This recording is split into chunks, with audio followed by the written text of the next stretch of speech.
Welcome to Tara Maa kitchen. আজকের recipe complete মাছের সর্ষে পোস্ত দিয়ে ঝাল। আমি কমপ্লেট মাছ নিয়ে নিয়েছি। কমপ্লেট মাছে নুন হলুদ মাখিয়ে নিচ্ছি।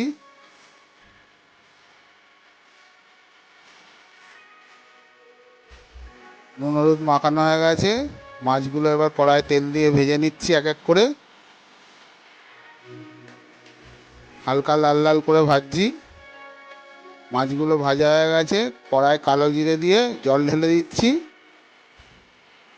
জলের ওপর দিয়ে দিয়েছি পরিমাণ মতো লঙ্কা গুঁড়ো, হলুদ গুঁড়ো, নুন। ঝোলটা আমার ফুটছে।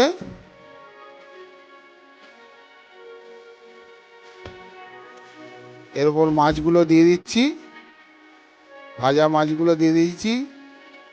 তারপরে এই পোস্ত আর সর্ষে বাটা দিয়ে দিয়েছি।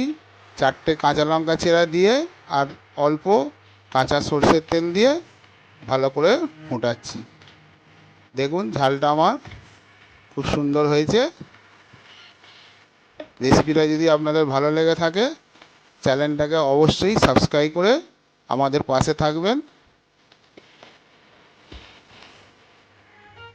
এবার আমি খেয়ে বলবো কেরম হয়েছে।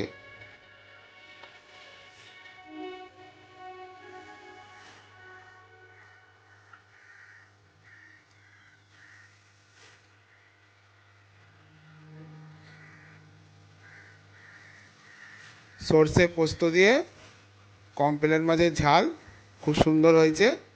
আপনারাও বাড়িতে এরমভাবে বানিয়ে খাবেন।